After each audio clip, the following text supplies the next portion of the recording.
Baik, selamat pagi. Selamat bergabung dalam mata kuliah Pajak Internasional. Hari ini pertemuan yang ke-11.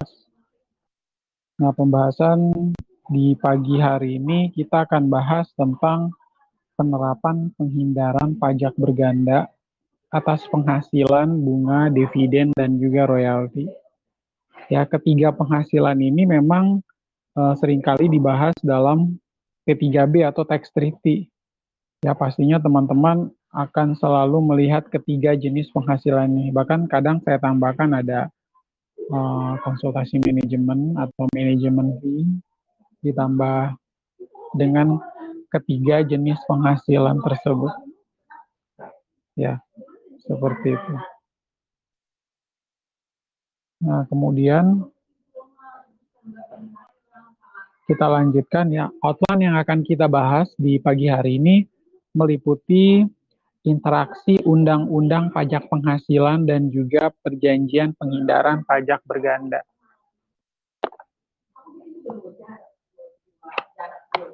Undang-undang pajak penghasilan itu sebagaimana yang kita ketahui dicantumkan dalam Undang-Undang Nomor 36 Tahun 2008 ya.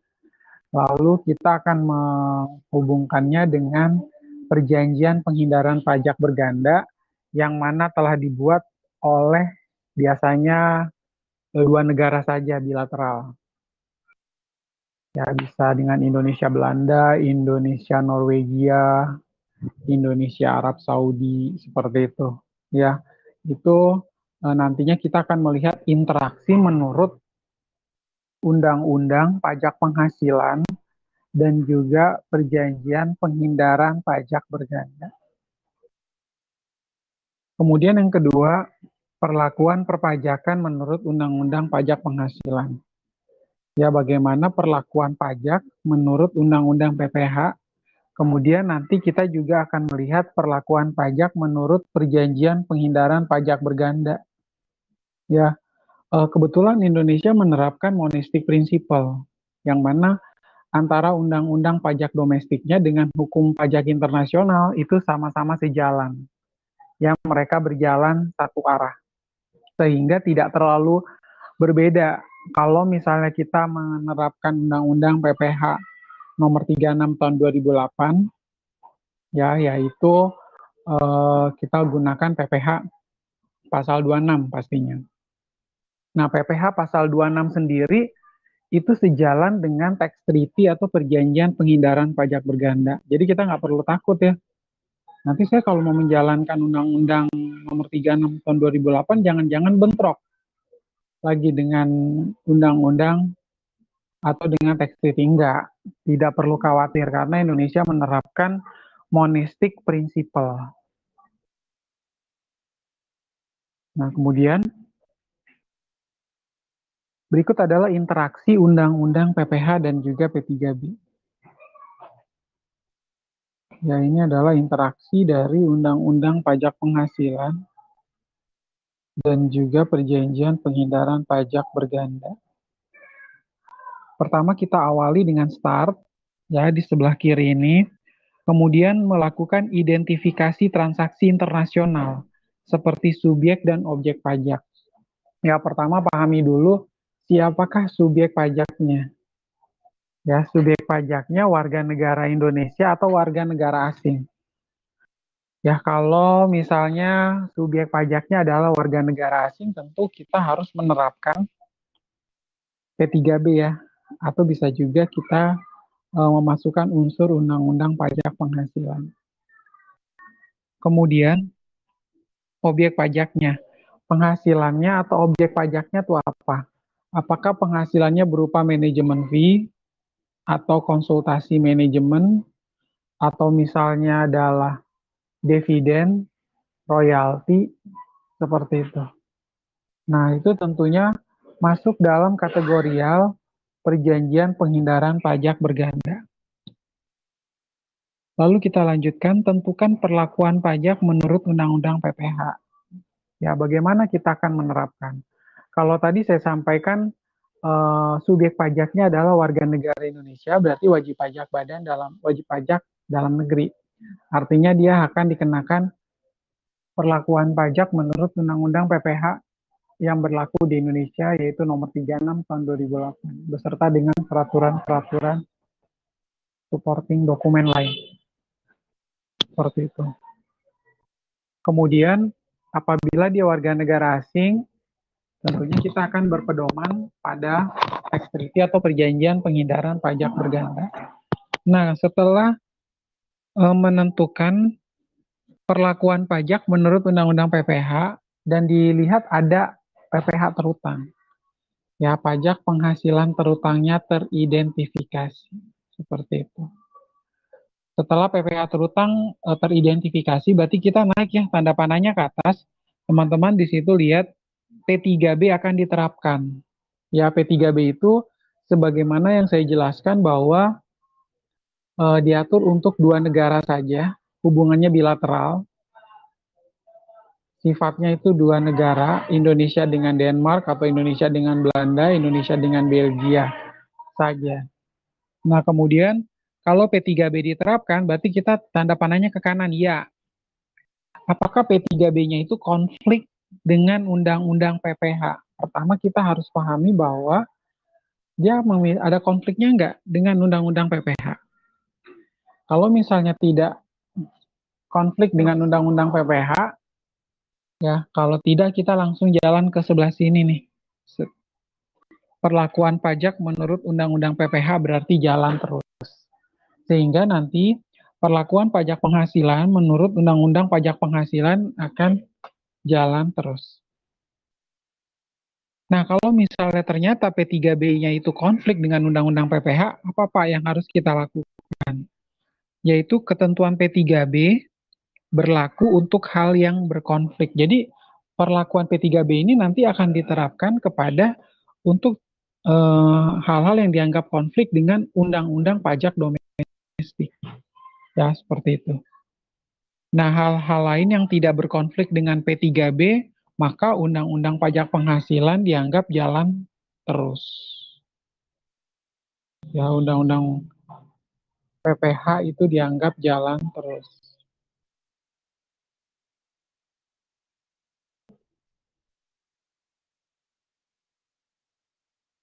Kemudian kita lanjutkan.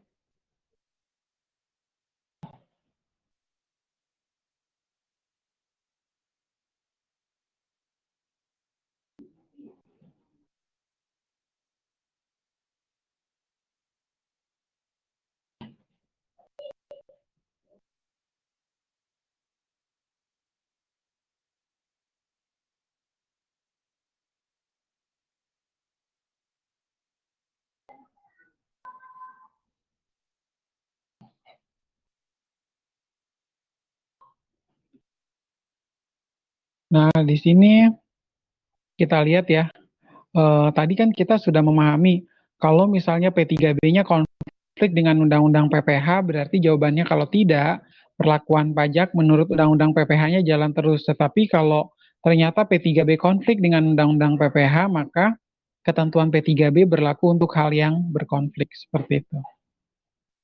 Nah, selanjutnya kita lanjutkan. Nah, untuk penerapan P3B, misalnya P3B itu telah diterapkan. P3B itu diterapkan apabila satu, Indonesia memiliki P3B dengan negara residen. Ya, Indonesia tentunya harus memiliki P3B dengan negara residen. Tadi saya kasih contoh misalnya Indonesia memiliki P3B dengan negara Belgia. Katakanlah seperti itu. Berarti dia sudah mengatur, sudah diatur sudah diratifikasi, sudah disahkan ya artinya ya perjanjian P3B-nya antara Indonesia dengan Belgia. Sehingga kalau sewaktu-waktu ternyata ada warga negara Belgia datang ke Indonesia dan menerima penghasilan di Indonesia, kita sudah jauh lebih aman. Karena kenapa? Karena kita sudah ada P3B-nya. Sehingga kita penerapan pajak itu, perlakuan pajaknya kita sesuaikan dengan perjanjian penghindaran pajak bergandanya. Seperti itu. Kemudian wajib pajak luar negeri adalah residen dari negara mitra P3B Indonesia. Ya, di sini bahwa P3B itu dapat diterapkan apabila wajib pajak luar negeri adalah residen dari negara P3B Indonesia dan terdapat surat keterangan domisili yang sah. Ya, jadi kalau kemarin saya sudah kasih contoh ya, surat keterangan domisili atau Certificate of Residency atau Certificate of Domicile. Nah, atau form DGT1 itu modelnya sama atau yang dinamakan dengan surat keterangan domisili. Nantinya wajib pajak luar negeri ini adalah ketika dia traveling ke Indonesia dan ternyata dia juga menerima penghasilannya di Indonesia, tentunya apa? Tentunya pun begitu dia menerima penghasilan berlaku tax treaty yang berlaku di Indonesia dengan negara residen tersebut. Tadi saya kasih contoh misalnya Belgia, berarti warga negara ini nanti akan kita lihat undang-undangnya dari tax treaty antara Indonesia dengan Belgia. Seperti itu.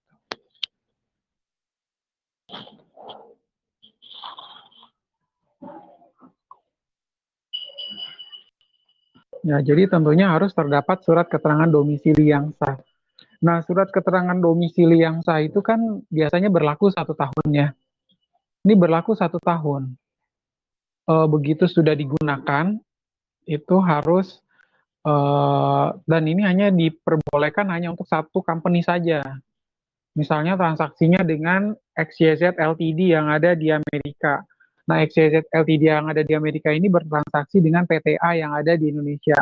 Maka SKD-nya itu harus satu SKD untuk satu company, yaitu PTA yang ada di Indonesia. Begitu ganti tahun, harus langsung diperbaharui surat keterangan domisilinya.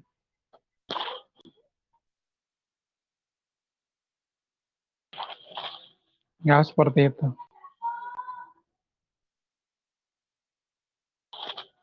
Nah, ini slide 5-nya agak lemot ya. Interaksi Undang-Undang PPH dengan P3B.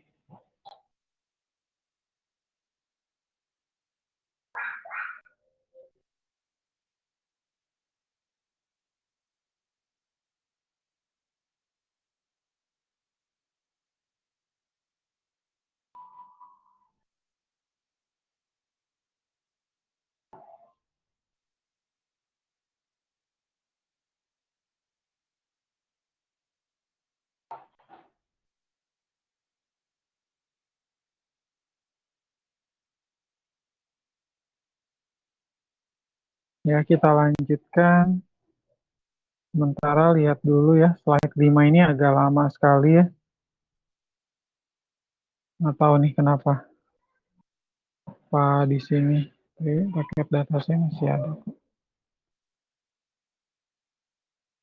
Nah, kita lihat dulu di slide yang ke-6 ya. Perlakuan pajak menurut Undang-Undang Pajak Penghasilan. Di sini kita akan bahas tentang pengertian dari dividen, kemudian bunga, dan juga royalti. Lalu, bagaimanakah definisi tentang pemajakan atas inbound income, lalu ada pemajakan atas outbound income, dan juga saat terutang. Ya, ini perlakuan pajak menurut Undang-Undang PPH, dividen, bunga, royalti, pemajakan atas inbound income, pemajakan atas outbound income, dan juga saat terutang.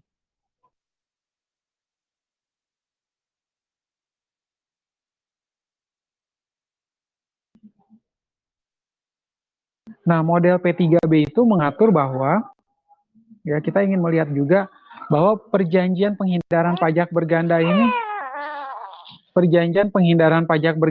sebenarnya tujuannya buat apa gitu loh. Dia ingin mengatur tentang apa?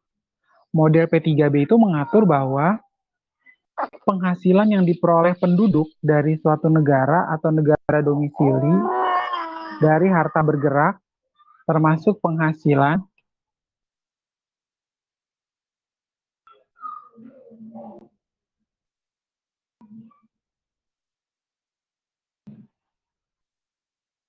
bahwa penghasilan yang diperoleh penduduk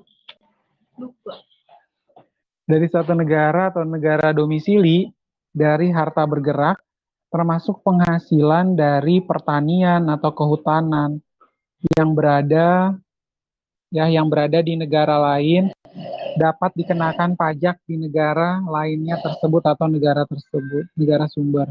Jadi hak pemajakan atas penghasilan dari harta tidak bergerak itu diberikan di negara sumber. Ini kita cukup sepakat ya dengan pernyataan ini karena kenapa? Negara sumber atau negara yang memberikan penghasilan lah yang harus mengenakan pajak. Benar dong? Ya enggak? Tadi saya kasih contoh warga negara Belgia. Dia datang ke Indonesia. Awalnya dia memang traveling.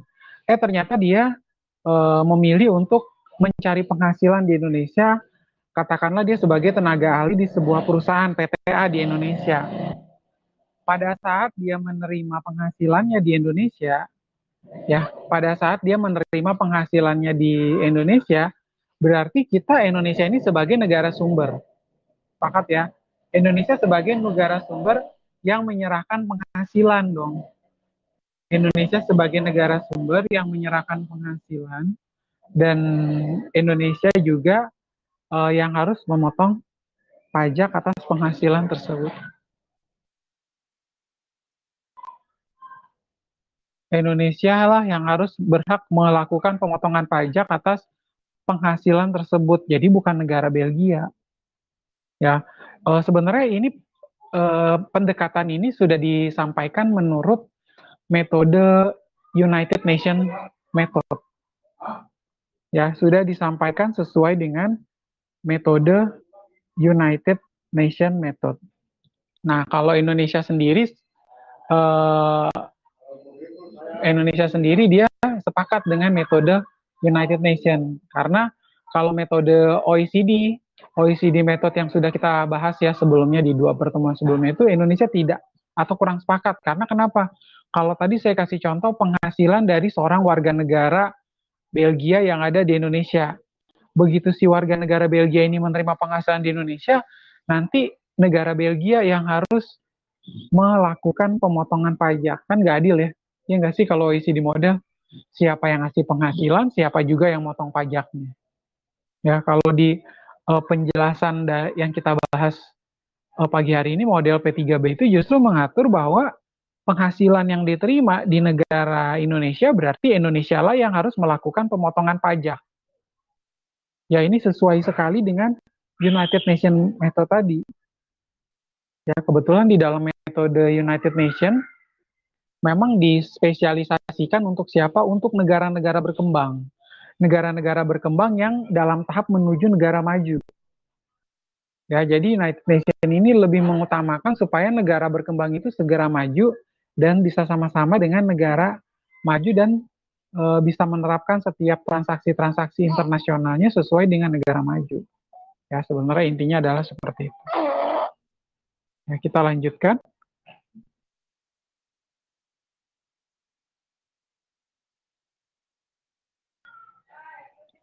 Sifat dari hak pemajakan model P3B, ya bagaimanakah sifat pemajakan model P3B untuk harta tidak bergerak, ya harta tidak bergerak berarti apa Pak? Misalnya gedung, tanah, seperti gitu ya.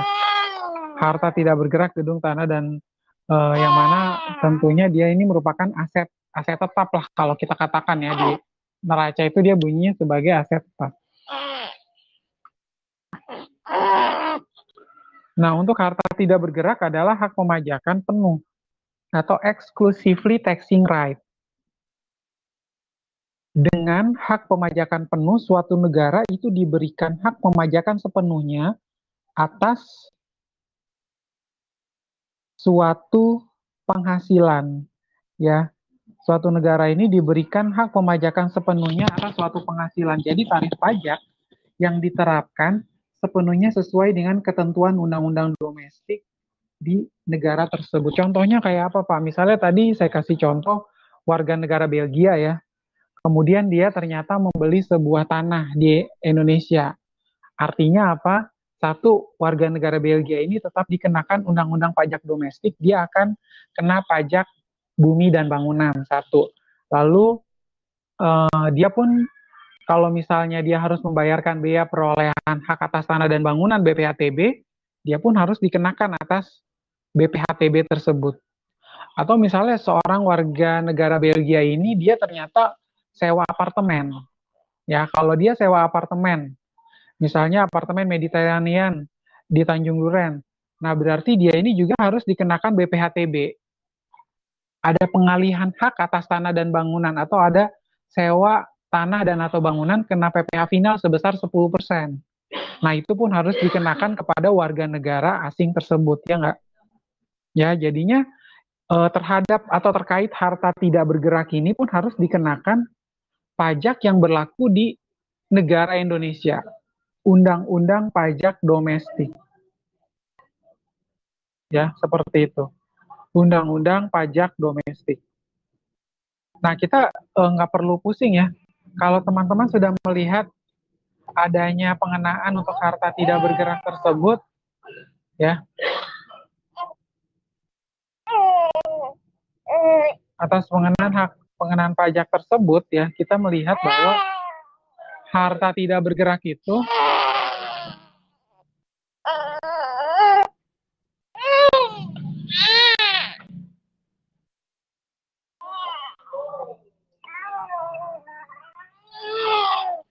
ya, jadi untuk jika harta tidak bergerak adalah pemajakan penuh exclusively taxing right, exclusively taxing right ini, makanya si warga negara asing Belgia inilah harus dikenakan BPHTB maupun pajak bumi dan bangunan menurut undang-undang yang berlaku di negara Indonesia. Ya, kita pun tidak perlu khawatir ya. Pak, tapi kan dia misalnya mau sewa apartemennya cuma 1 bulan, Pak, di apartemen Mediterranean yang di Tanjung Duren. Nah, berarti saya langsung kenakan dia BPHTB dan juga pajak final, betul. Ya, walaupun secara nyatanya dia juga nggak stay di Indonesia, kita nggak tahu ya dia tinggal di Indonesia itu lebih dari 183 hari atau kurang dari 183 hari. Kalau ternyata dia ini memang sewanya 1 bulan, ya kita tetap kenakan aja PPh final sebesar 10%. Dan juga kita harus kenakan dia BPHTB. Biasanya kalau BPHTB itu antara penyewa apartemen dengan yang nyewa, yang si penyewa sama yang disewakan ya. Nah, itu nantinya sama-sama membagi ya BPHTB. Saya bayarnya setengah aja ya. Jadi kita bikin kontraktual agreement dulu bahwa untuk pembayaran BPHTB itu harus setengah-setengah supaya fair, supaya lebih adil. Nah, berikut ini adalah ilustrasinya, ya, ilustrasi antara Mr. Felix Indonesia dengan negara X. Tadi saya kasih contoh adalah untuk negara yang di Belgia. Seperti itu. Nah, si Felix ini ternyata dia melakukan apa? Dia menyewa tanah dan atau bangunan. Ini seperti yang tadi saya kasih contoh ya. Dia sewa tanah dan atau bangunan, katakanlah dia sewa apartemen tadi. Nah, karena dia sewa apartemen, kita harus kenakan dia PPh final sebesar 10%. Ya, bukti potongnya tinggal kita kasih aja ke Felix. Nanti begitu Felix bawa ke negara asalnya, yaitu negara Belgia, dia tinggal sampaikan saya kemarin ke Indonesia, saya sewa apartemen, saya sudah dipotong pajak di Indonesia. Seperti itu. Kemudian, saya pun selain dikenakan PPh final 10% atas sewa tanah dan bangunan, saya juga diharuskan membayar BPHTB. Ya, memang ketentuan di negara mereka mengharuskan ketentuan di negara Indonesia ya, artinya ya. Ketentuan di negara Indonesia itu mengharuskan pengenaan pajak atas sewa tanah dan atau bangunan juga, selain PPh final 10% ada BPHTB, biaya perolehan hak atas tanah dan bangunan, seperti itu. Ya, jadinya si Felix pun dia pada saat melakukan pembayaran sewa itu akan dikenakan pajak, pajaknya langsung disetorkan ke negara. Yang nyetorin ke negara siapa, Pak? Si penyewa, ya, si pemilik apartemen. Si pemilik apartemen tersebutlah yang harus menyetorkan, ya. Tapi kalau tadi saya kasih contoh, ya, saya ngasih contohnya itu untuk pembelian tanah, ya, atau pembelian sebuah rumah untuk dia tinggal. Kalau si warga negara asing dia udah beli rumah di Indonesia, pasti dia harus bayar pajaknya berupa pajak bumi dan bangunan, ya. Pajak bumi dan bangunan kan dulu itu jatuh temponya setiap akhir bulan Agustus. Sekarang pajak bumi dan bangunan itu jatuh temponya setiap akhir September. Setiap akhir September itu harus dibayarkan, ya jangan sampai telat biar kita nggak kena denda. Karena kalau kita kena denda juga bisa diharuskan bayar ke pusat pemerintahan, itu nggak mau sampai bayar ke pusat pemerintah. Terus pusat pemerintahannya jauh lagi ya. Kalau Kabupaten Tangerang kan berarti harus bayar ke yang ada di Balaraja sana, Tiga Raksa. Jauh banget, sampai jauh-jauh ke sana. Ya, jadi teman-teman bisa melihat perlakuan pajaknya ketika seorang bule ini memiliki aset di negara Indonesia. Nah, asetnya itu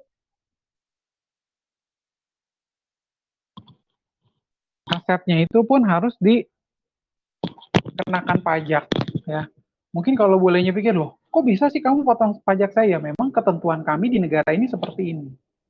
Kita tinggal jelaskan, ya seperti itu.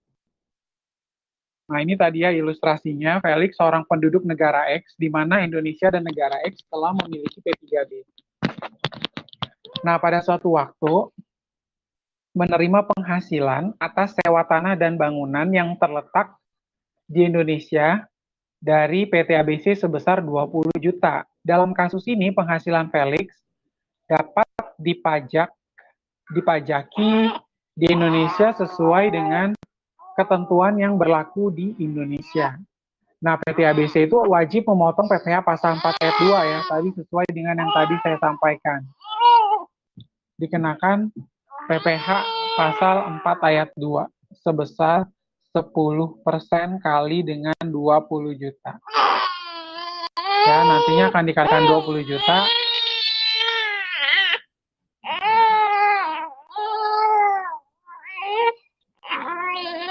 Nah, dikalikan 20 juta berarti 2 jutanya itu harus disetorkan ke negara.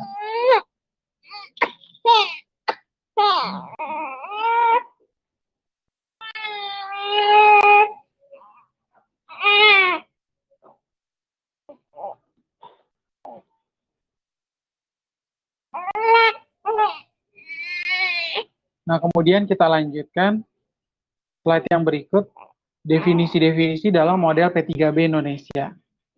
Ya, tadi sudah disampaikan ada 3 jenis penghasilan yang akan kita bahas ya. Di pagi hari ini ada dividen, royalti, dan juga bunga, merupakan penghasilan atau income passive income.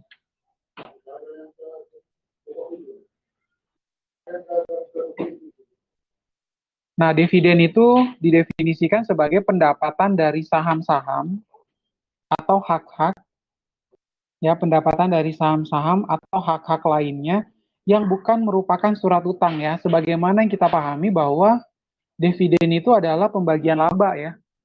Pembagian laba atau keuntungan.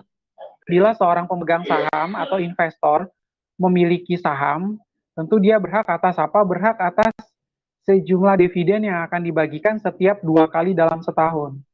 Nah, pembagian saham ini nantinya harus dilaksanakan setelah rapat umum pemegang saham baru bisa dibagikan dividen tersebut dengan dikenakan pajak atas dividen ya. Nah, pajak atas dividen sendiri itu berbeda-beda. Kalau diterima oleh orang pribadi namanya PPh final 4 ayat 2, tarifnya 10%. Kalau misalnya dividen ini diterima kepada warga negara asing, itu kenanya PPh final. Tarifnya 20%.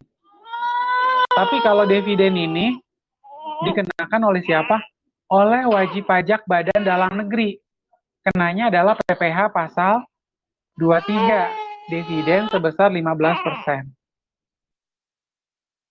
Ya, beberapa jenis penghasilan yang tentunya berbeda-beda, yang nantinya sesuai dengan penghasilan atau yang sesuai dengan tarif yang berlaku. Orang pribadi kenanya 10%, badan itu kenanya 15%, terus kalau warga negara asing kenanya adalah 20%. Jadi teman-teman kalau melihat dividen itu, tentu penghasilan itu berbeda-beda ya. Nggak bisa disamakan. Karena penghasilannya itu antara penghasilan yang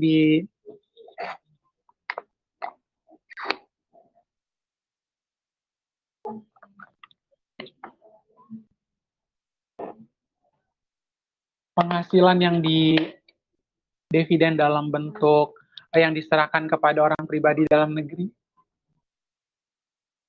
yang di dalam negeri, badan dalam negeri, orang pribadi dalam negeri, atau warga negara asing pun tentunya akan masing-masing berbeda dan namanya pun akan berbeda. Tapi tetap namanya pajak atas dividen seperti itu.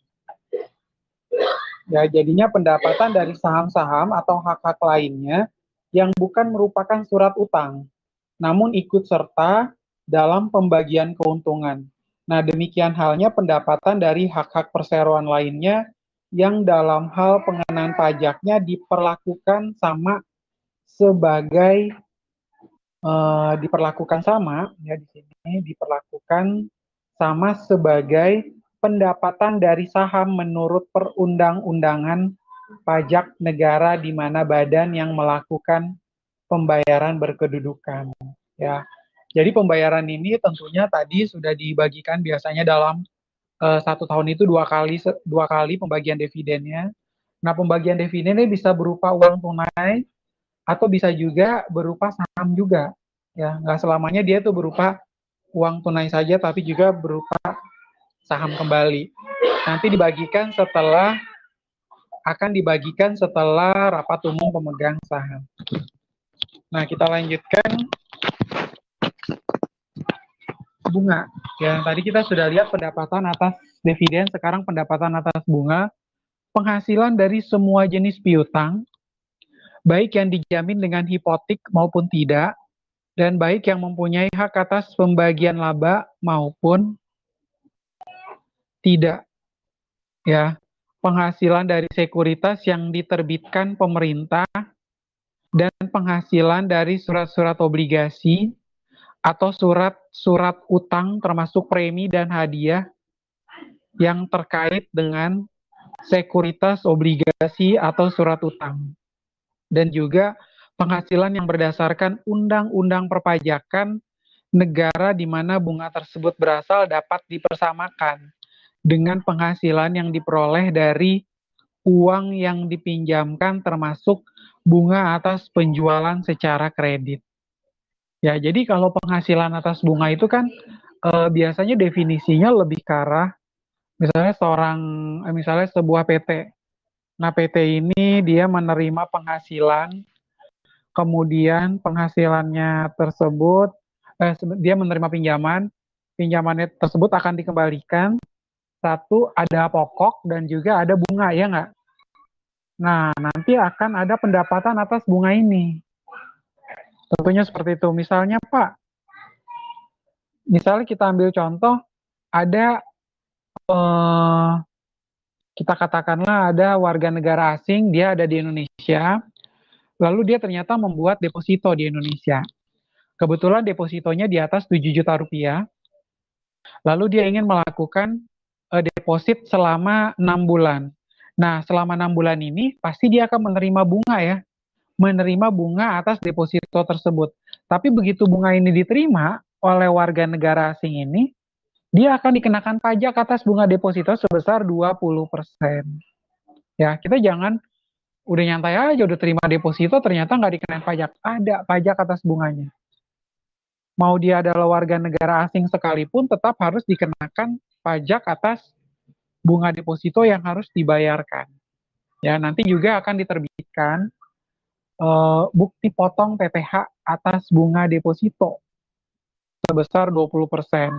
Nah, itu akan diserahkan kepada pemilik rekening atau pemilik nasabah tersebut. Ya, tentunya demikian. Nah, kemudian kita lanjutkan. Ya, tadi sudah dividen, kemudian yang kedua ada bunga, yang ketiga adalah royalti.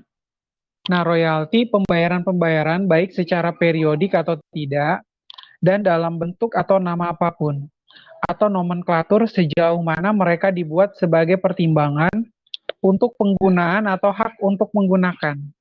Setiap hak cipta, paten, dividen, desain atau model, rencana, rumus rahasia atau proses merek dagang, kekayaan atau hak lainnya. Ya, jadi royalti ini karena kepemilikan hak cipta, paten, desain, atau model, rencana, atau rumus rahasia tersebut. Ya, kalau misalnya Anda memiliki sebuah model tertentu atau rencana, rumus rahasia apa Pak? Rumus rahasia untuk misalnya masakan tertentu. Nah, masakan ini bisa Anda jadikan sebagai rumus rahasia dan Anda royaltikan, supaya nantinya begitu ada orang lain yang ingin menggunakan rumus rahasia atau resep rahasia tersebut, nantinya harus membayar sejumlah royalti kepada Anda. Ya, jadinya juga nggak bisa sembarangan ya. Nanti kalau dia punya royalti, tentunya royalti ini pun harus dibayarkan seperti itu kepada si pemilik royalti. Nah, kemudian yang kedua, penggunaan atau hak untuk menggunakan peralatan. Ya, penggunaan atau hak untuk menggunakan peralatan industri, komersial, atau ilmiah, atau penyediaan pengetahuan teknis, industri, atau pengadaan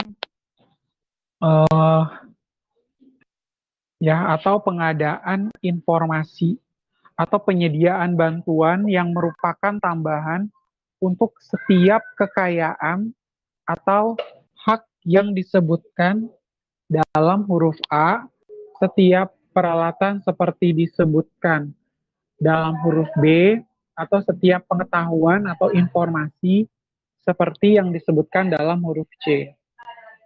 Ya, atau penggunaan atau hak untuk menggunakan film-film gambar hidup atau bioskop. Ya, jadi begitu teman-teman misalnya nonton di XX1, 21, nah itu juga merupakan adanya kalau misalnya film itu baru pertama kali dipertontonkan di Indonesia, nah itu pun ada royaltinya ya. Film-film gambar hidup atau bioskop. Atau film-film atau video yang digunakan dalam hubungannya dengan televisi atau kaset untuk penggunaan yang terkait dengan penyiaran radio. Ya, jadinya kaset untuk penggunaan yang terkait dengan penyiaran radio. Jadi misalnya ada juga film atau video drama Korea yang memang belum pernah dipertontonkan di layar televisi, atau kemudian biasanya sekarang kan juga sudah ada ya di Telegram atau di YouTube. Tapi kalau misalnya sudah masuk di TV, itu tentu harus dibayarkan juga. Ya, film bioskop, apalagi misalnya film bioskop ini setelah launching pertama kali di bioskop, terus baru masuk pertama kali di layar televisi juga. Nah, itu pun juga akan ada pengenaan atas royalti. Ya, bahkan misalnya rekaman suara yang akan disiar di siaran radio, ya, lalu baru pertama kali didengarkan di masyarakat Indonesia. Kebetulan rekaman suara ini baru dari luar negeri, ya, misalnya dari artis-artis kenamaan di luar sana, kemudian didengarkan dalam bentuk rekaman suara di seluruh stasiun radio di Indonesia. Nah, itu pun akan dikenakan royalti. Ya, kemudian kita lihat perlakuan pajak menurut Undang-Undang PPH. Nah, di sini ada pengertian dividen, bunga, royalti, dan juga sewa dalam Undang-Undang PPH. Nah, masing-masing itu sudah dijelaskan di dalam masing-masing pasal ya. Ada pasal 4 ayat 1 huruf G, itu membahas tentang dividen, kemudian bunga, pasal 4 ayat 1 huruf F, royalti itu pasal 4 ayat 1 huruf H, dan sewa itu penjelasan pasal 4 ayat 1 huruf I. Seperti itu. Ya, di sini teman-teman bisa lihat kalau nyatanya di dalam penjelasan PowerPoint ini dirasa kurang memberikan penjelasan atau pencerahan, silakan teman-teman buka sendiri di dalam pasal 4 ayat 1 huruf G, F, H, dan I. Ya, ini jenis-jenis penghasilan yang memang pasti akan kita bahas selama perkuliahan kita sampai 14 kali pertemuan. Ya, begitu ujian tengah semester atau ujian akhir, teman-teman tinggal remind aja. Oh, ternyata ini yang selama ini dibahas berkaitan dengan penghasilan-penghasilan tersebut. Lalu kalau teman-teman mau lihat lagi teks treaty-nya, silakan dibuka di dalam pajak.go.id ya. Kita lihat sebenarnya masing-masing negara, ya masing-masing negara itu yang sudah menjalankan T3B atau tax treaty, mereka sudah menerapkan belum pasal-pasal yang ada di dalam undang-undang atau tax treaty tersebut. Ya, supaya kita juga tidak salah kaprah. Kenapa Pak jangan salah kaprah? Karena kita kalau seandainya salah menerapkan, akhirnya kita udah terlanjur potong PPh atas warga negara asing atau badan asing, tentu akan berdampak apa? Berdampak pada kesulitan kita harus melakukan pembetulan. Iya, kalau itu bule masih ada di Indonesia. Kalau dia ada di luar, kita mesti ngirim lagi bukti potongnya. Terus kita tagih lagi, kan nggak lucu ya. Kalau kita tagih lagi karena kita salah menghitung. Ya nggak? Jadi jangan sampai kita salah menerapkan, salah menghitung pajak yang ada. Nah, kita lihat satu persatu ya, berkaitan dengan dividen dulu. Pengertian dividen menurut penjelasan pasal 4 ayat 1 huruf G. Ya, bagian laba yang diperoleh pemegang saham atau pemegang polis asuransi atau pembagian sisa hasil usaha koperasi yang diperoleh anggota koperasi. Ya, sisa hasil usaha itu sama juga didefinisikan sebagai dividen ya. Kita jangan bingung juga ya, bahwa kalau di dalam koperasi itu suka ada pembagian SHU setiap akhir tahun, itu pun namanya dividen. Jadi kalau Anda juga anggota koperasi, lalu Anda dapat SHU, berarti itu Anda mendapatkan dividen karena Anda punya tabungan. Anda ibaratnya investasi juga di dalam koperasi tersebut. Ya. Nah, kita lihat. Pengertian dividen menurut penjelasan pasal 4 ayat 1 huruf G.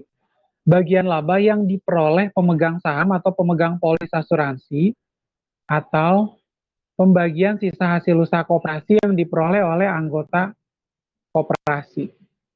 Termasuk dalam pengertian dividen adalah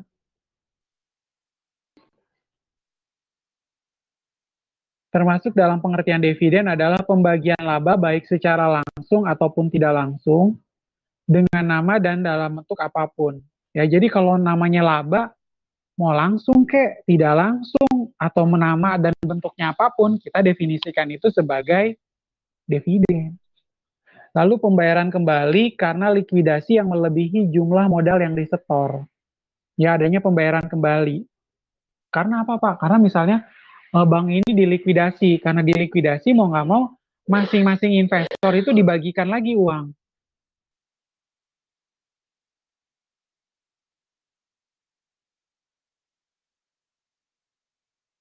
Jadi begitu pada saat likuidasi sudah dijalankan ya, misalnya bank ini bank lama, lalu dilakukan likuidasi, lalu investor itu akan mendapatkan keuntungan berupa laba. Lalu yang ketiga, pemberian saham bonus yang dilakukan tanpa penyetoran, termasuk saham bonus yang berasal dari kapitalisasi agio saham.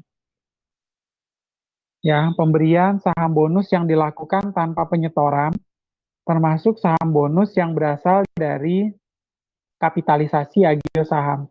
Ya, jadi kalau kapitalisasi agio saham itu, misalnya jumlah sahamnya $1.000, agionya 100 kita katakan ya. Kapitalisasi agio saham berarti agionya 100 tambah sahamnya sendiri 1.000 berarti 1.100 dikapitalisasi. Itu kan berarti bonus ya. Agionya kan berarti keuntungannya. Berarti keuntungannya itu langsung dianggap sebagai kapitalisasi atas saham tersebut.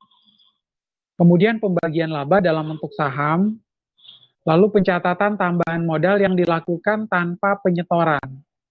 Ya, pencatatan tambahan modal yang dilakukan tanpa penyetoran. Memang bisa Pak, bisa ya. Jadi adanya masing-masing sudah ditambahkan modal kepada misalnya ada empat investor atau 4 pemegang saham. Seperti itu. Biasanya kalau dalam persekutuan, katakanlah dalam persekutuan ada empat sekutu, dan 4 sekutunya ini masing-masing disetorkan, ada tambahan modal ya. Jadi begitu dia dapat dividen, sahamnya langsung ditambahkan. Misalnya masing-masing investor dapat 15 lembar saham lagi. Senilai katakanlah 20 juta masing-masing. Jadi ditambahin 20 juta, 20 juta, 20 juta. Seperti itu. Nah, kemudian perlakuan dividen menurut penjelasan pasal 4 ayat 1 huruf G. Ya, di dalam Pengertian dividen menurut penjelasan pasal 4 ayat 1 huruf G ini, termasuk dalam pengertian dividen adalah pembayaran kembali seluruhnya. Ya, pembayaran kembali seluruhnya. Pembayaran kembali seluruhnya atau sebagian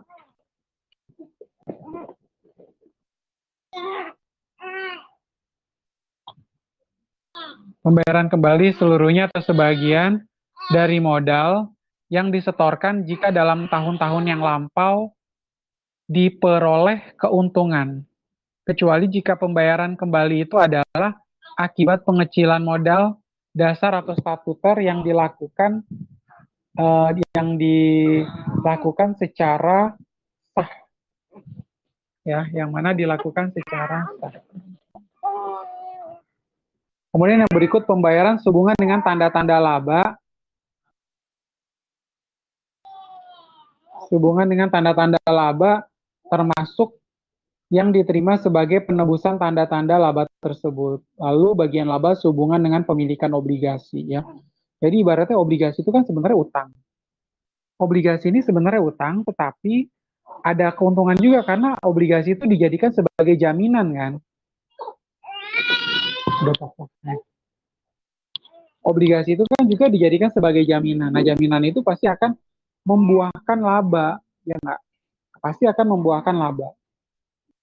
Kemudian bagian laba yang diterima oleh pemegang polis. Selanjutnya jumlah yang melebihi jumlah setoran sahamnya yang diterima atau diperoleh pemegang saham karena pembelian kembali saham-saham oleh perseroan yang bersangkutan.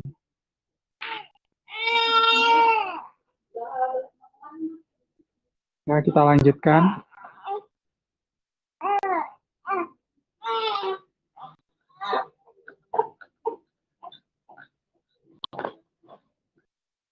Nah, pengertian dividen menurut penjelasan pasal 4 ayat 1 huruf G, termasuk dalam pengertian dividen adalah pengeluaran perusahaan untuk keperluan pribadi pemegang saham yang mana dibebankan sebagai biaya perusahaan.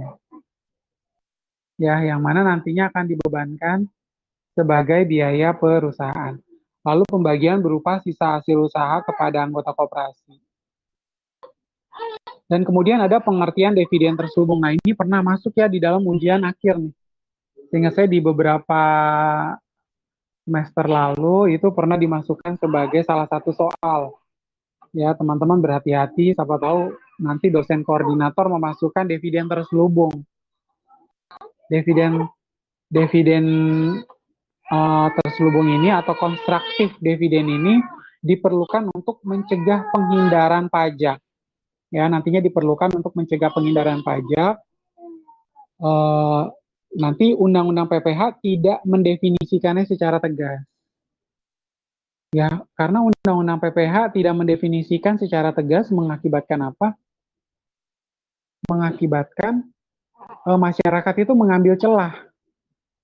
Mengambil celah supaya apa? Mengambil celah supaya dia nggak membayar pajak atas dividen.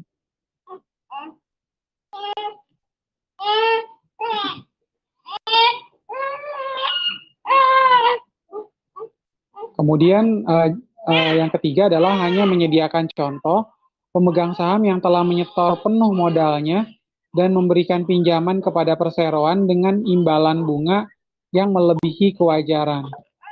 Ya, kalau sampai melebihi kewajaran ini juga dianggap sebagai transfer pricing juga ya, nantinya akan menjadi sesuatu hal yang menyalahi aturan. Kemudian pengertian dividen terselubung atau konstruktif dividen ini tidak boleh dibebankan sebagai biaya. Ya, nantinya tidak bisa dibebankan sebagai biaya.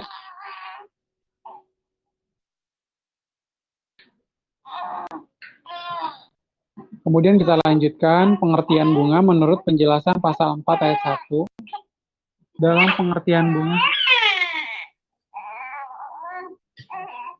pengertian bunga termasuk pula premium, diskonto, dan imbalan sehubungan dengan jaminan pengembalian utang.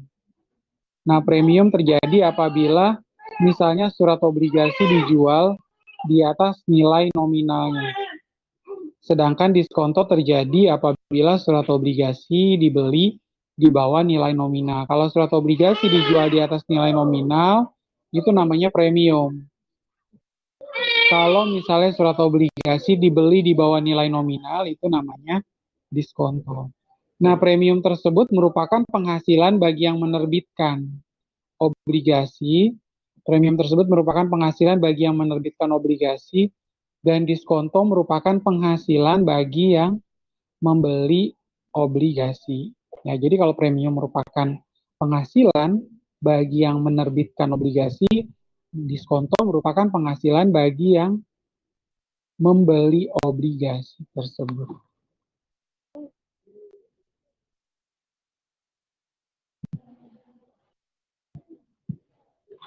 Nah, kemudian kita lanjutkan.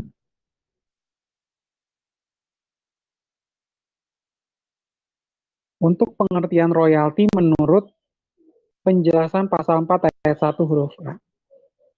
Nah, suatu jumlah yang dibayarkan atau terutang dengan cara atau perhitungan apapun, baik dilakukan secara berkala maupun tidak, sebagai imbalan atas penggunaan atau hak menggunakan hak cipta di bidang kesusastraan, kesenian, atau karya ilmiah, paten, desain atau model, rencana, formula atau proses rahasia, merek dagang, atau bentuk hak kekayaan intelektual atau industrial, atau hak serupa lainnya atau intangibles. Lalu ada penggunaan atau hak peralatan atau perlengkapan industri.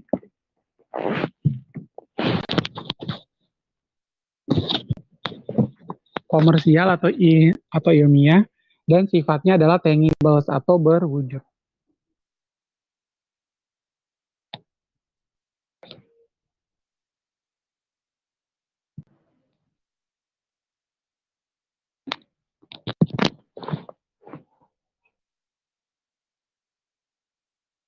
Ya, kemudian kita lanjutkan lagi ya, pemberian pengetahuan atau informasi di bidang ilmiah, teknik industrial atau komersial. Nah, ini juga masuk dalam kategori royalti. Kemudian kita lanjutkan di slide yang berikut. Nah, pengertian royalti menurut penjelasan pasal 4 ayat 1 huruf A, H, pemberian bantuan tambahan atau pelengkap sehubungan dengan penggunaan atau hak menggunakan hak-hak tersebut pada angka 1, kemudian penggunaan atau hak menggunakan peralatan atau perlengkapan tersebut pada angka 2, atau pemberian pengetahuan atau informasi tersebut pada angka 3. Ya, berupa penerimaan hak menerima rekaman gambar atau rekaman suara atau keduanya yang disalurkan kepada masyarakat melalui satelit, kabel, serat optik atau teknologi yang serupa.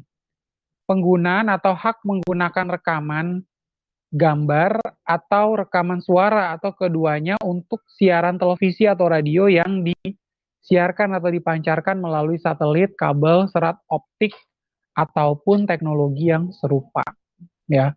Lalu ada penggunaan atau hak menggunakan sebagian atau seluruh spektrum radio komunikasi. Nah, ini masuk dalam kategori royalti pasal 4 ayat 1 huruf H. Ya, masih di pasal 4 ayat 1 huruf A, penggunaan atau hak menggunakan film gambar hidup atau motion picture films. Ya, jadi kalau misalnya Walt Disney ya model yang lama, atau dia masih kartun-kartun model yang lama, itu juga ada royaltinya. Ya, karena memang film-film ini ada penciptanya dan langsung diroyaltikan sebelum nanti akan ada yang menggunakan motion picture tersebut. Ya. Lalu ada film atau pita video untuk siaran televisi atau suara untuk siaran radio, dan pelepasan seluruhnya atau sebagian hak yang berkenaan dengan penggunaan atau pemberian hak kekayaan intelektual atau industri atau hak-hak lainnya, sebagaimana yang tersebut di atas. Lalu perlakuan pajak menurut Undang-Undang PPH, ya, pengertian sewa menurut penjelasan pasal 4 ayat 1 huruf I. Ya, di dalamnya termasuk imbalan yang diterima atau diperoleh dengan nama dan dalam bentuk apapun sehubungan dengan penggunaan harta gerak atau harta tidak bergerak. Misalnya sewa mobil, sewa kantor, sewa rumah, dan juga sewa gudang. Ya, seperti itu.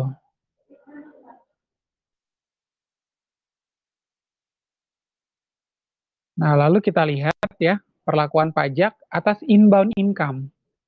Seperti apakah inbound income tersebut? Pertama, kita harus pahami dulu ya, aturan main atau petunjuk pelaksanaannya di dalam inbound income, subjek pajak ya, kita bagi atas dua, ada subjek pajak dalam negeri dan subjek pajak luar negeri BUT. Objek pajaknya pasal 4 ayat 1 minus ayat 3 untuk SPDN. Menghitung pajaknya pasal 16 ayat 1, 2, dan 4. Tarif pajaknya untuk SPDN pasal 17 ayat 1 AB. Lalu penghilangan pajak berganda SPDN pasal 24. Lalu untuk SPLN untuk subjek pajak luar negeri BUT-nya itu ada pasal 5 ayat 1 A, B, dan C. Untuk objek pajak menghitung pajaknya pasal 16 ayat 3. Untuk tarif pajaknya pasal 17 ayat 1B. Dan penghilangan pajak bergandanya adalah pasal 24. Ya, seperti itu. Nah, kita lihat ya pemajakan atas inbound income. Teman-teman lihat ilustrasinya. Di sini ada dua hubungan antara PT ABC dengan XYZ Corporation. Diasumsikan PT ABC ini tidak memiliki penghasilan dari Indonesia, tapi justru PT ABC ini memiliki ada pendapatan bunga ya sebesar 500 juta rupiah dan pajak di luar negerinya sebesar 15%. Ya, kalau pajak yang diberlakukan di masing-masing negara tentunya berbeda. Ya, tentunya pajak yang berlaku di masing-masing negara itu tentunya berbeda. Sehingga teman-teman bisa lihat untuk pemajakan atas inbound income, subjek pajak PT ABC, subjek pajak dalam negeri, objek pajaknya sebesar 500 juta rupiah. Lalu tidak ada pengurang, sehingga penghasilan kena pajak itu 500 juta rupiah. Nah, PPh terutangnya sebesar 125 juta. Ya, sebentar dulu, coba kita pastikan apakah angkanya benar atau tidak. Oke, berarti di sini penghasilan kena pajak 500 juta kita kalikan dengan PPh badan ya. PPh badan yang berlaku di negara kita sebesar 25% kali 500 juta dapat 125 juta. Lalu tadi kan si PT ABC ini menerima pendapatan atas bunga yaitu sebesar 500 juta. Nah, 500 juta ini akan kita kalikan dengan 15% dikali 500 juta dapat angkanya adalah 75 juta rupiah. Ya kan?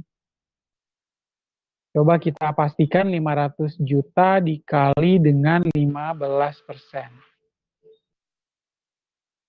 Oke, benar ya. 75 juta. Berarti 125 juta PPh terutang dikurangi dengan kredit pajak luar negeri PPh pasal 24. 75 juta. Sehingga PPh di Indonesia-nya adalah 50 juta rupiah. Nah, kita lihat catatannya. Negara sumber memiliki hak prioritas atas penghasilan yang bersumber di negaranya. Ya, negara sumber ini memiliki hak prioritas atas penghasilan yang bersumber di negaranya. Indonesia sebagai negara domisili hanya menikmati residu pajak sebesar 25 kurang 15% kali 500 juta. Ya, bila teman-teman lihat dari ilustrasi ini, memang pendapatan bunganya itu diterima di negara lain ya, bukan di Indonesia ya. Betul nggak? Pendapatan bunganya itu diterima di luar negeri. Di sini nih, disampaikan di luar negeri. Maka dari itu, yang berhak untuk mengenakan pajak atas bunga adalah luar negeri, bukan Indonesia. Ya, jadi Indonesia hanya bisa mengkreditkan pajak atas luar negeri tersebut. Ya, Indonesia hanya bisa mengkreditkan pajak atas luar negeri tersebut sebesar yaitu 75 juta rupiah. Seperti itu. Ya, jadi supaya teman-teman tidak salah kaprah ya, bahwa pendapatan bunganya memang diterima di luar negeri. Maka luar negeri sajalah yang boleh mengenakan pajak, bukan di Indonesia. Seperti itu. Nah, perlakuan pajak menurut Undang-Undang PPH, pemajakan atas outbound income, subjek pajak luar negeri non-BUT, objek pajak, pasal 26 ayat 1, 2, dan 4. Kemudian menghitung pajaknya pasal 26 ayat 1, 2, dan 4. Tarif pajaknya pasal 26 ayat 1, 2, dan 4. Lalu untuk pelunasan pajaknya itu menggunakan withholding tax. Ya, withholding tax maksudnya apa sih Pak? Ada pihak ketiga yang akan melakukan pemotongan pajak. Jadi kita tuh nggak perlu pusing ya. Misalnya PPh pasal 23 atau PPh pasal 22 ini kan berlaku withholding tax system. Di mana pihak ketiga lah yang akan melakukan pemotongan pajak atas penghasilan tersebut.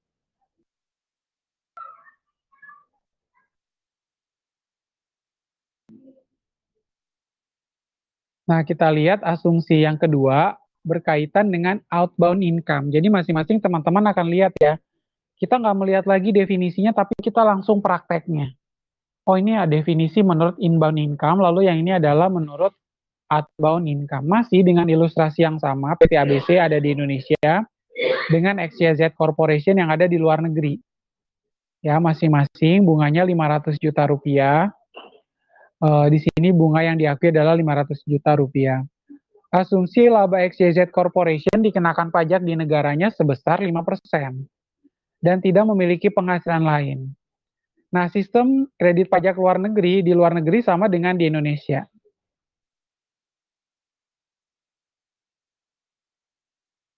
Ya, jadinya sistem kredit pajak luar negerinya itu sama seperti di Indonesia.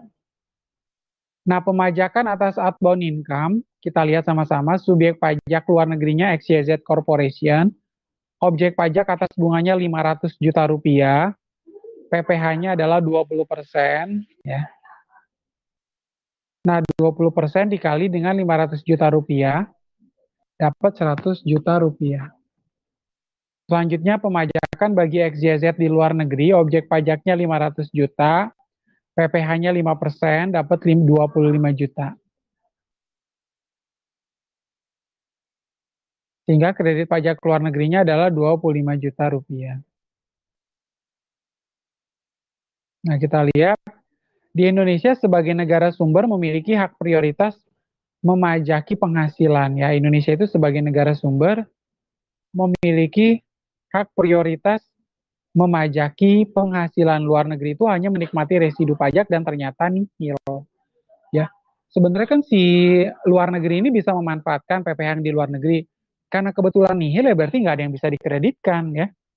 Di luar negeri itu nggak ada yang bisa dikreditkan karena kebetulan PPh di luar negerinya nihil. Ya. Nah, kalau kita lihat di sini,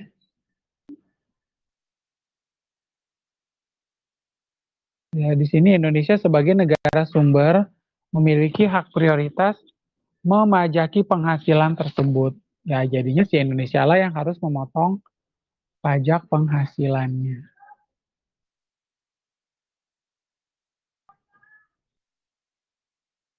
Lalu kita langsung lanjut untuk objek pajak outbound income itu terdiri dari apa saja sih Pak? Nah teman-teman bisa lihat ya ada di pasal 26 ya seputar Undang-Undang Nomor 36 Tahun 2008 itu pasti bunyinya selalu di pasal 26. Pasal 26 ayat 1 itu ada dividen, bunga termasuk premium, diskonto, dan imbalan sehubungan dengan jaminan pengembalian utang, royalti, sewa, dan penghasilan lain sehubungan dengan penggunaan harta, imbalan sehubungan dengan jasa, pekerjaan, dan kegiatan, hadiah dan penghargaan, lalu ada pensiun dan pembayaran berkala lainnya, premi swap dan transaksi lindung lain nilai lainnya, dan keuntungan karena pembebasan utang. 20% dari jumlah bruto. Ya, teman-teman bisa lihat bahwa di ayat 1 ini kita bisa menerapkan 20% dari jumlah bruto.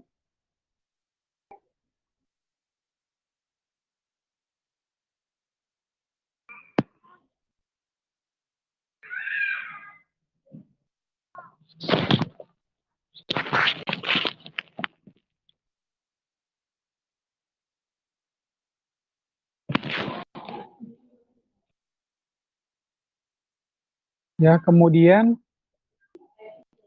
ayat keduanya penghasilan dari penjualan atau pengalihan harta di Indonesia, kecuali yang diatur dalam pasal 4 ayat 2 dan Keputusan Menteri Keuangan 434 KMK 0399 dan PMK 82 PMK 03 2009.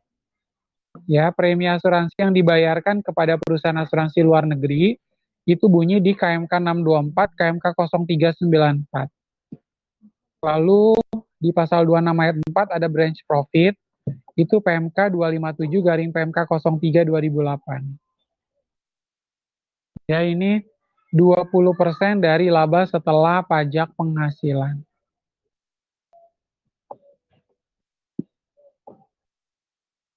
Nah, kita ingin melihat saat terutang kapan sih sebenarnya untuk PPH, undang-undang PPH itu menerapkan seperti apa.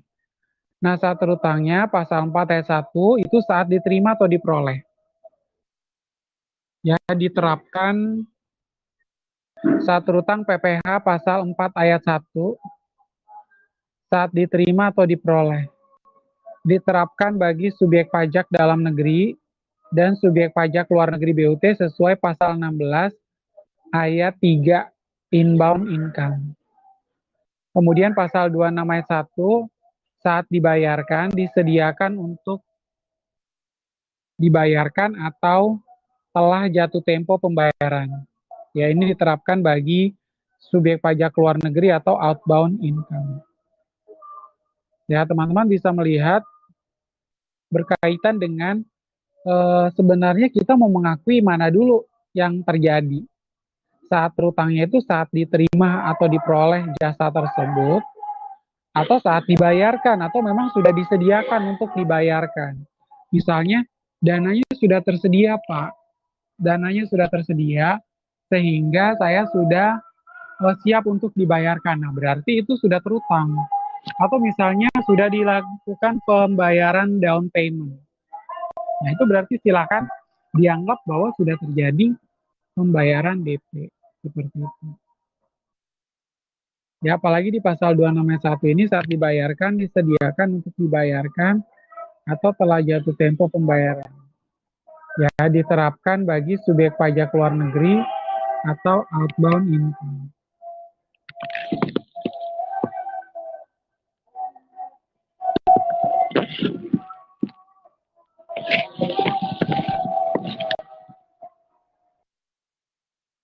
Nah, kemudian kita lanjutkan.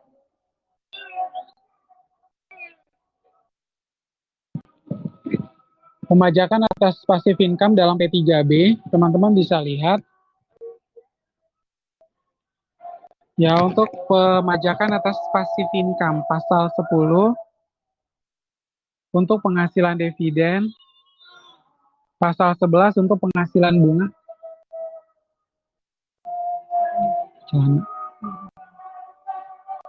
Kemudian pasal 11 untuk penghasilan bunga, lalu ada pasal 12 untuk penghasilan royalti.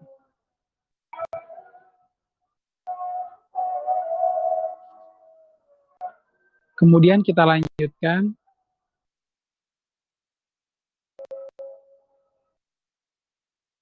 Pembagian hak pemajakan dividen menurut OECD.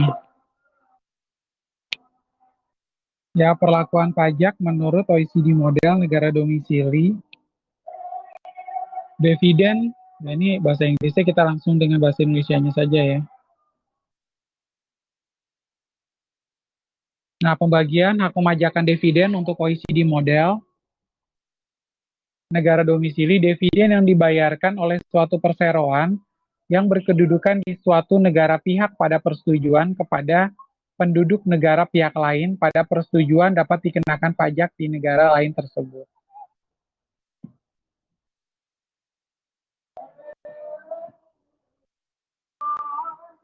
Ya, ini cukup sepakat ya, karena dikenakan pajak di negara lain tersebut.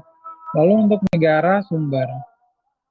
Namun demikian, dividen itu dapat juga dikenakan pajak di negara pihak pada persetujuan di mana persero yang membayarkan dividen tersebut berkedudukan dan sesuai perundang-undangan negara tersebut. Akan tetapi apabila penerima dividen adalah pemilik saham yang menikmati dividen itu, maka pajak yang dikenakan tidak akan melebihi 5% dari jumlah bruto dividen jika penerima dividen adalah suatu badan atau suatu persekutuan yang memiliki sekurang-kurangnya 25% dari badan yang membayar dividen. Kemudian 15% dari jumlah bruto dividen selama hal lainnya.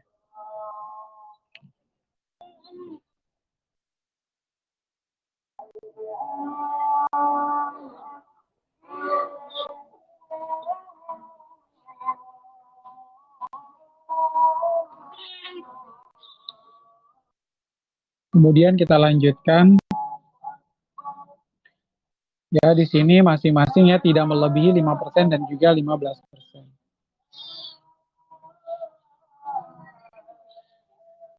Nah, untuk pembagian hak pemajakan dividen menurut United Nations Model. Tadi kita sudah lihat itu menurut apa? Menurut OECD Model. Lalu bagaimanakah kita ingin melihatnya menurut United Nations Model? Nah, menurut United Nations Model, kita langsung bahasa Indonesianya saja ya. Ini kan ada translatannya langsung di slide berikutnya. Ya, tapi kalau teman-teman udah jago bahasa Inggris, boleh langsung baca bahasa Inggrisnya dulu, baru baca bahasa Indonesia. Tapi ini kebetulan sudah ada bahasa Indonesianya di slide ke-34 untuk United Nations Model. Negara domisili dividen yang dibayarkan oleh suatu perseroan yang berkedudukan di suatu negara pihak pada persetujuan kepada penduduk negara pihak lain. Pada persetujuan dapat dikenakan pajak di negara lain tersebut.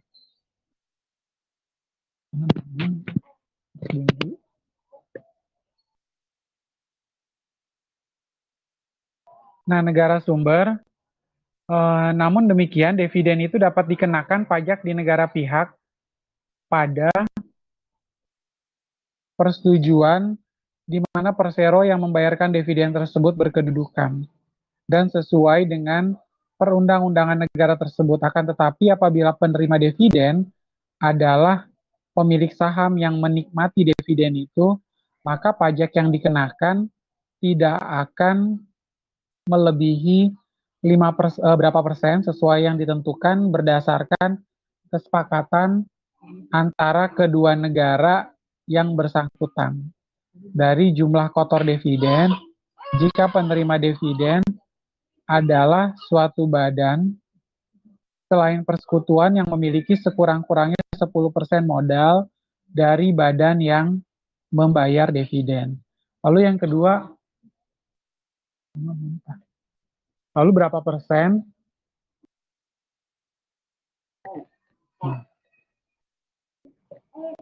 Ditentukan berdasarkan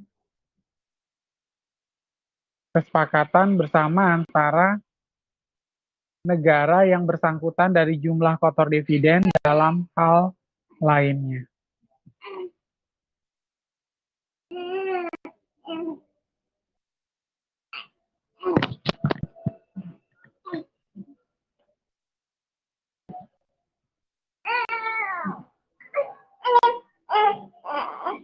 Nah, kemudian perlakuan pajak menurut P3B ya.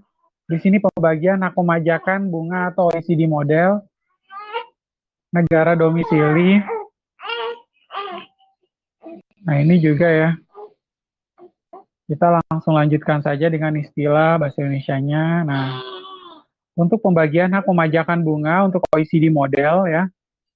Di dalam negara domisili, bunga yang berasal dari suatu negara pihak pada persetujuan dan dibayarkan kepada penduduk negara pihak lainnya pada persetujuan dapat dikenakan pajak di negara lain tersebut. Ya, ini cukup sepakat, cukup setuju. Lalu negara sumber. Namun demikian, bunga tersebut dapat dikenakan pajak di negara pihak pada persetujuan tempat bunga itu berasal dan sesuai dengan perundang-undangan negara tersebut. Akan tetapi apabila penerima adalah pemberi pinjaman yang menikmati bunga itu, maka pajak yang dikenakan tidak akan melebihi 10% dari jumlah kotor bunga. Dan pejabat-pejabat yang berwenang dari kedua negara pihak pada persetujuan yang mengadakan perjanjian yang saling menguntungkan dapat mengatur pelaksanaan pengenaan pajak atas bunga tersebut. Ya, seperti itu.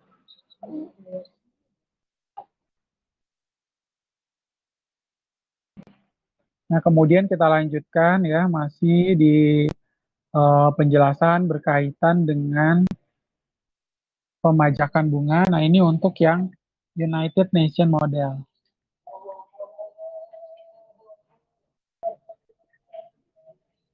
Untuk yang United Nations Model, negara domisili, bunga yang berasal dari suatu negara pihak pada persetujuan dan dibayarkan kepada penduduk negara pihak lainnya pada persetujuan dapat dikenakan pajak di negara lain tersebut. Kurang lebih sama ya. Kemudian untuk negara sumber,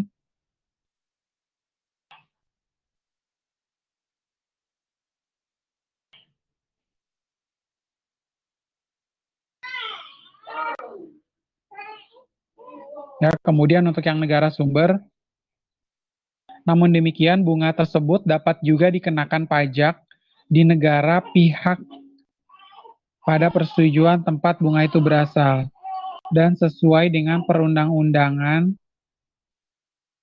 negara dan sesuai dengan perundang-undangan negara tersebut. Akan tetapi apabila penerima bunga adalah pemberi pinjaman yang menikmati bunga itu, maka pajak yang dikenakan tidak akan melebihi berapa persen. Persennya ditentukan berdasarkan kesepakatan bersama antara dua negara yang mengadakan perjanjian dari jumlah kotor bunga. Nah, pejabat-pejabat yang berwenang di kedua negara pihak pada persetujuan yang mengadakan perjanjian yang saling menguntungkan dapat mengatur pelaksanaan pengenaan pajak atas bunga tersebut. Ya, kemudian kita lanjutkan ya untuk pembagian hak pemajakan royalti dalam OECD model.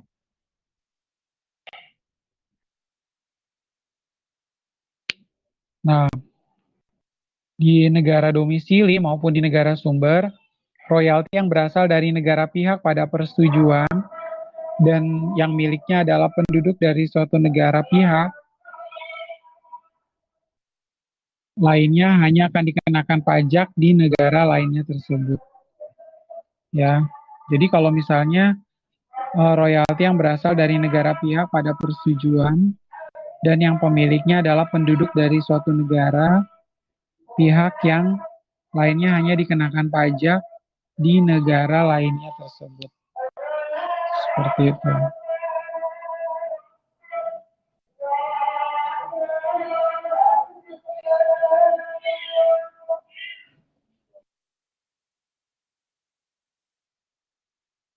Kemudian kita lanjutkan pembagian hak pemajakan royalti United Nations Model negara domisili. Nah, di sini untuk royalti United Nations Model, royalti yang berasal dari negara pihak pada persetujuan dan dibayarkan kepada penduduk dari suatu negara pihak lainnya pada persetujuan dapat dikenakan pajak di negara lain tersebut. Lalu yang kedua, namun demikian royalti tersebut dapat juga dikenakan pajak di negara pihak pada persetujuan di mana royalti itu berasal, sesuai dengan perundang-undangan negara, tetapi apabila penerima royalti adalah pemilik royalti yang menikmatinya, maka pajak yang dikenakan tidak akan melebihi titik-titik persen dan persennya ditentukan berdasarkan kesepakatan bersama antara dua negara yang mengadakan perjanjian. Dari jumlah total kotor royalti pejabat-pejabat yang berwenang dari kedua negara pihak pada persetujuan dengan mengadakan perjanjian yang saling menguntungkan dapat mengatur pelaksanaan pengenaan pajak atas royalti tersebut.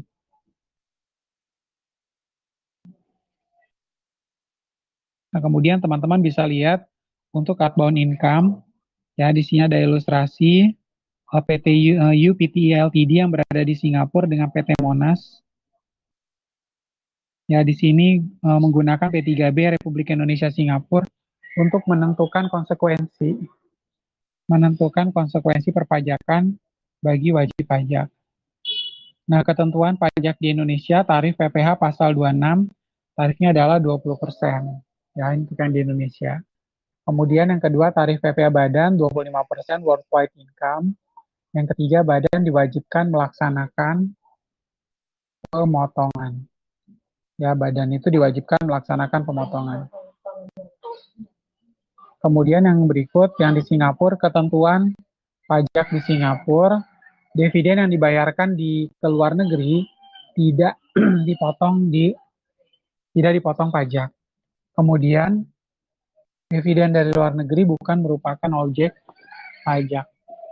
Ya, dividen yang dari luar negeri ini bukan merupakan objek pajak. Lalu wajib pajak badan wajib menyampaikan surat pemberitahuan.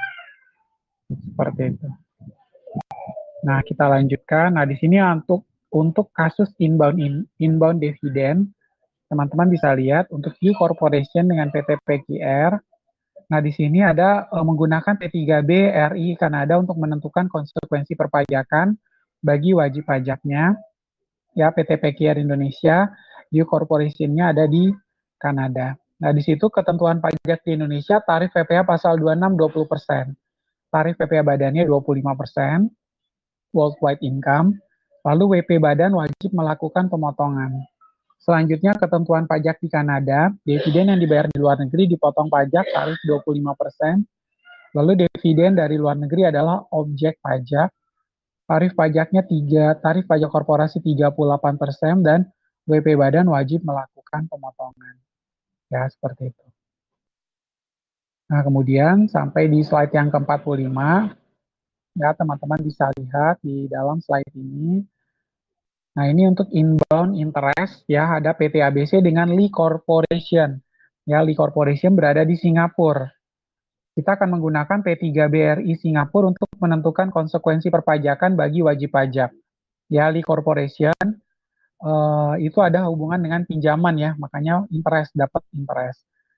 Untuk ketentuan pajak di Singapura, bunga yang dibayar ke luar negeri dipotong pajak 15%, bunga dari luar negeri bukan objek pajak, WP badan wajib melakukan pemotongan. Lalu ketentuan pajak di Indonesia, PPh pasal 26 20%, tarif PPh badannya 25%. WP badan wajib melakukan pemotongan. Ya.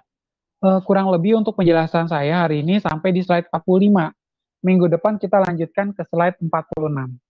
Ya, karena topiknya masih sama, berkaitan dengan P3B. Ya, silakan teman-teman pelajari PowerPoint-nya yang ada, lalu baca kembali forum. Ya, bila kurang jelas bisa lihat atau googling atau mau mencari teks treaty antara Indonesia Kanada, Indonesia Hong Kong, Indonesia Singapura, silakan dibaca-baca menggunakan media internet ya supaya menambah wawasan teman-teman dan bisa memberikan pencerahan. Di akhir kata dari saya untuk perkuliahan siang hari ini tetap jaga kesehatan, tetap gunakan masker, gunakan hand sanitizer, sampai ketemu minggu depan. Selamat pagi dan Tuhan memberkati.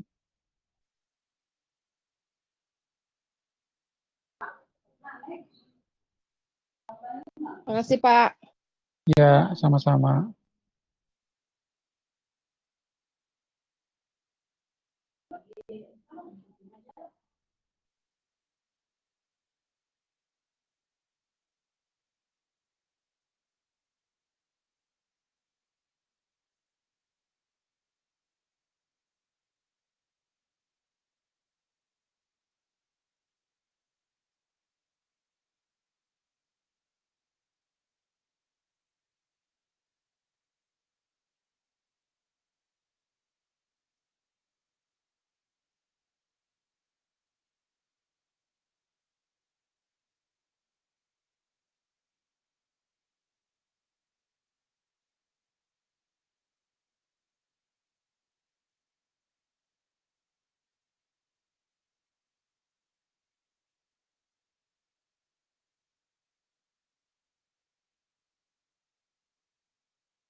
You are currently the only person in this conference.